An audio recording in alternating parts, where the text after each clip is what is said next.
Assalamualaikum warahmatullahi ta'ala wabarakatuh.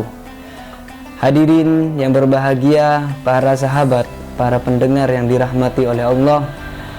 Alhamdulillah, pada kesempatan kali ini kita masih dapat bertemu kembali, dipertemukan dengan bulan yang suci, bulan yang mulia, bulan yang penuh dengan pengampunan, yaitu bulan suci Ramadan 1442 Hijriah.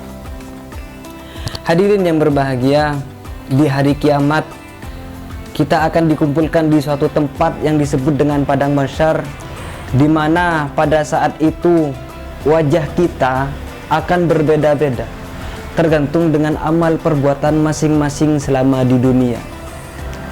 Dan pada saat itu ada beberapa golongan yang akan mendapatkan perlindungan langsung oleh Allah Subhanahu wa taala. Pertama ialah al-amirun al-masajid, orang Islam yang ikut serta memakmurkan masjid. Yang kedua, pemuda-pemuda yang menggantungkan hatinya kepada masjid. Al-amirun al-masajid bukan berarti harus menjadi pengurus masjid, bukan berarti harus menjadi takmir masjid, bukan berarti harus menjadi pemuda ataupun menjadi remaja-remaja masjid. Kita yang bukan siapa-siapa di masjid juga bisa ikut serta memakmurkan masjid, juga bisa ikut serta mengaktifkan kegiatan-kegiatan masjid. Banyak sekali contoh-contoh, banyak sekali hal-hal kegiatan yang dapat kita lakukan, yang dapat kita contohkan kepada masyarakat yang lain untuk menjadikan masjid ini aktif kembali, seperti ikut beribadah, ikut berjamaah, dan juga membersihkan masjid. Ini merupakan hal kecil yang juga terhitung pahalanya. Menyapu di masjid serta menjadikan masjid ini sebagai tempat sentral masyarakat, sebagai tempat kegiatan, pusat kegiatan masyarakat, tempat berkumpulnya umat Islam, tempat berkumpulnya umat Islam dalam menjalin tali silaturahmi. Oleh sebab itu, bahkan di dalam surat At-Taubah, dalam Al-Quran surat At-Taubah ayat 18, di situ dijelaskan, innama ya'muru masajidallah man amana billahi wal yaumil akhir. Sesungguhnya orang yang memakmurkan masjid rumah Allah ialah ia yang beriman kepada Allah serta meyakini hari kiamat. Dalam ayat tersebut, dalam surat tersebut sangat jelas sekali bahwa Allah di situ memberikan sebuah kriteria, memberikan sebuah ciri-ciri bagaimana orang yang beriman, bagaimana orang yang meyakini kepada Allah, kepada hari kiamat. Salah satunya ialah orang-orang, golongan-golongan orang Islam yang ikut serta memakmurkan masjid. Sahabat-sahabat, para pendengar yang dirahmati oleh Allah, marilah kita kembalikan kembali fungsi masjid, kita kembalikan kembali marwah masjid. Bagaimana masjid menjadikan fungsi sebagai tempat berkumpulnya masyarakat, sebagai tempat berkumpulnya umat Islam, sebagai tempat bersatunya umat Islam, bukan menjadi sebagai tempat berpecah belahnya umat Islam.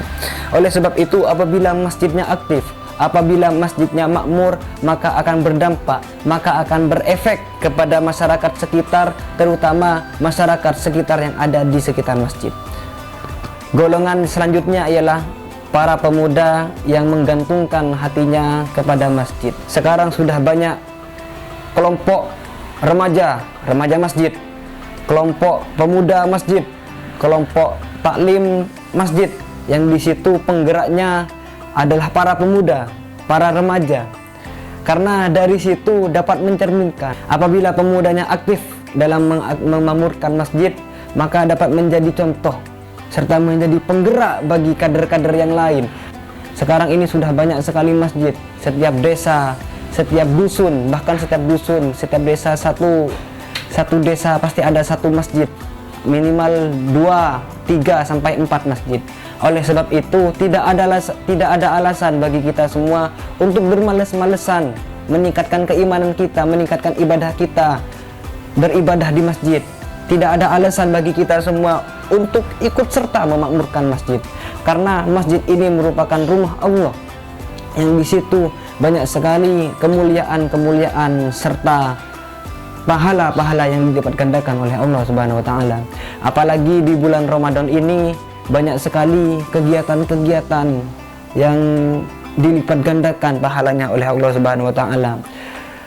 Kita bisa mengaji di dalam masjid, kita bisa darusan, kita bisa iktikaf, kita bisa zikir dan lain-lain yang dapat kita kerjakan di dalam masjid. Ihdinas siratal mustaqim. Tsumma assalamualaikum warahmatullahi taala wabarakatuh.